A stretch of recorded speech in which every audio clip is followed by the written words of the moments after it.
Hello everyone, आप सभी का हमारे चैनल आयुर्पथगामिनी बाय जीसीएम में हार्दिक स्वागत है। तो आज के इस वीडियो में हम क्विक रिवीजन करेंगे रक्त पित्त निदान अध्याय का। इससे पहले वाली जो वीडियो थी हमने उसमें डिटेल में रक्त पित्त निदान अध्याय को पढ़ा था। तो आज के इस वीडियो में हम देखेंगे कि क्या क्या क्वेश्चंस हैं जो इम्पोर्टेंट है बीएमएस एग्जाम्स के लिए या फिर किसी भी कम्पिटेटिव एग्जाम्स के लिए कौन कौन से क्वेश्चंस है जो कि इम्पोर्टेंट है। तो चलिए शुरू करते हैं। तो सबसे पहले हम देखते हैं कि बीएमएस एग्जाम्स के लिए कौन कौन से क्वेश्चंस हैं जो इस चैप्टर से आ सकते हैं। तो फर्स्ट जो क्वेश्चन बन सकता है वो है रक्तपित्त का संक्षेप में वर्णन करें। तो संक्षेप में वर्णन करें क्या है, इसमें क्या है आपको रक्तपित्त के बारे में पूरा जो बताया गया है उसके निदान, पूर्व, लक्षण, भेद सभी इसमें संक्षेप में आपको बताना पड़ेगा।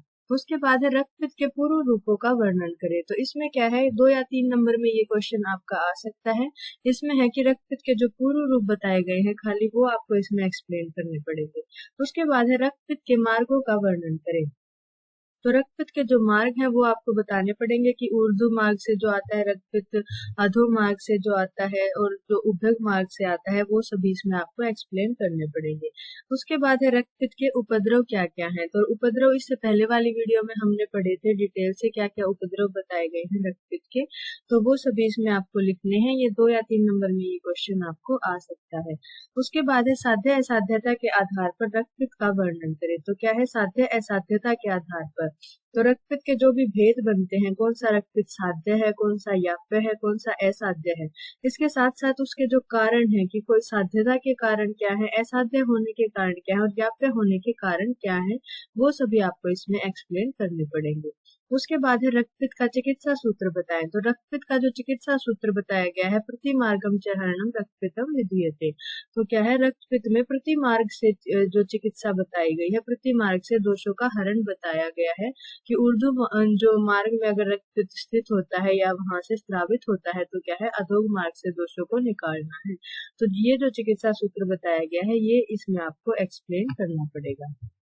उसके बाद हम देखते हैं कि एमडी, एमएस, एएमओ या फिर किसी भी कम्पिटिटिव एग्जाम्स के लिए कौन से जो पॉइंट्स हैं जो हमें याद होने चाहिए जो कि इस चैप्टर से आ सकते हैं।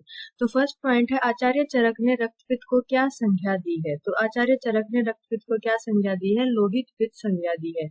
ये क्वेश्चन आपको ऐसे भी आ सकता है कि किस आचार्य ने रक्तपित्त को लोहित पित्त संज्ञा दी है या फिर लोहित पित्त जो संज्ञा है वो किसको दी गई है। तो ये किसी भी तरह से ये क्वेश्चन जो है आपको आ सकता है।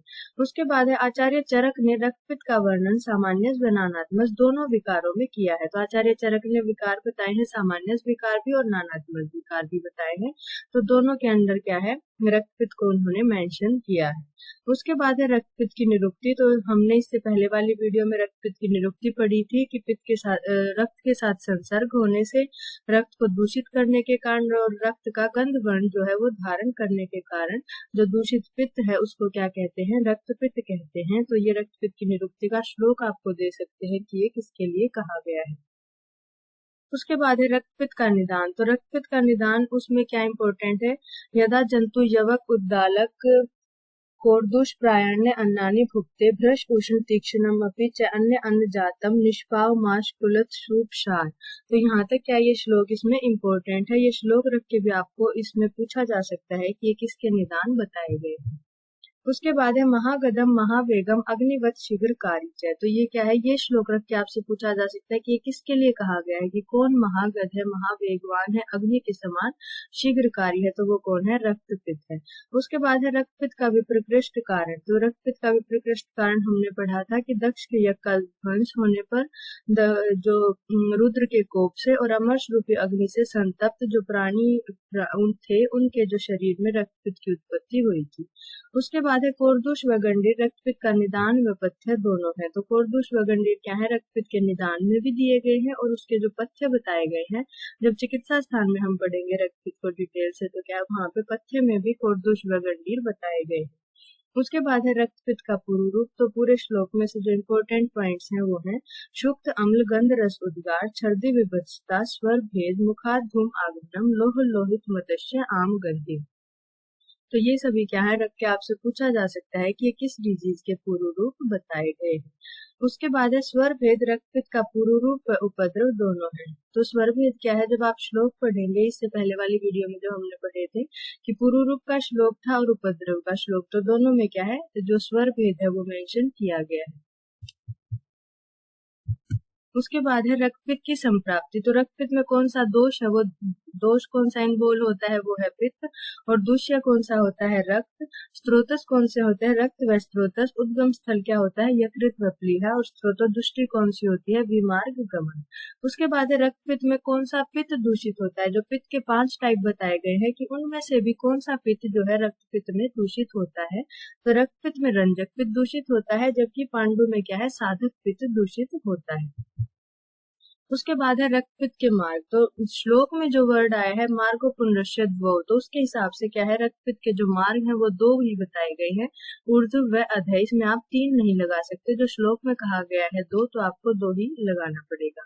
उसके बाद है भेद कितने हैं, तो 3 भेद हैं, ऊर्ध्व, अधोक और उभ्यक। उसमें कफ, उस जो दोष है वो कौन कौन से दोष की प्रधानता होती है, तो ऊर्ध्व में क्या है कफ की प्रधानता, अधोक में वात की और उभ्यक में वात कफ दोनों की प्रधानता होती है। जो ऊर्ध्व है वो सप्तविध जो ऊर्ध्व जो छिद्र बताए गए हैं वहां से स्त्रावित होता है। जो अधोक है वो द्विविध छिद्रों से स्त्रावित होता है। और उभ्यक क्या है, हमने पढ़ा था कि ऊपर नीचे जितने भी छिद्र बताए गए हैं सभी से स्त्रावित होता है, तो इसलिए सप्तविध व द्विविध दोनों से। उसके बाद है ऊर्ध्व रक्तपित्त साध्य बताया गया है, अधोक क्या है याप्य बताया गया है, और उभ्यक क्या है असाध्य बताया गया है। ऊर्ध्व की चिकित्सा क्या बताई गई है, विरेचन। और अधोक की क्या बताई गई है, वमन बताई गई है।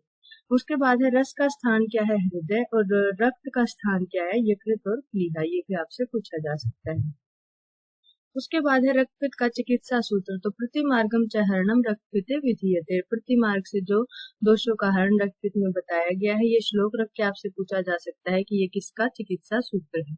उसके बाद है असाध्य रक्तपित्त के लक्षण। तो यत कृष्णम अथवा नीलम यथवा शक्र धनुष्प्रभम रक्तपित्तम असाध्यम तद्वासो रंजनम च यत भृशम पुत्य अतिमात्रम च सर्व उपद्रवच्च यत बलमाश्रय यच तच रक्तम असिद्धिम मत।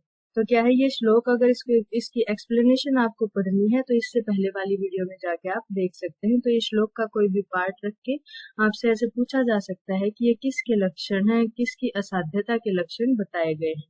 उसके बाद हमने पढ़ा था वित्त मोह रजो दोष लोभ मान मद स्पृह। ये किसके लिए आया है कि कौन है जो मोह रजो दोष लोभ मान मद और स्पृहा से विगत है, रहित है, वो कौन है, आचार्य पुनर्वसु है। तो उनके लिए ये कहा गया है। तो अगर आपको हमारी वीडियो अच्छी लगे तो प्लीज उसे लाइक करें, शेयर करें और जो चैनल है उसको सब्सक्राइब करें। और इससे जो नेक्स्ट वीडियो आएगी उसमें हम क्या है गुल्म निदान अध्याय जो कि चरक संहिता का है उसको पढ़ना स्टार्ट करें।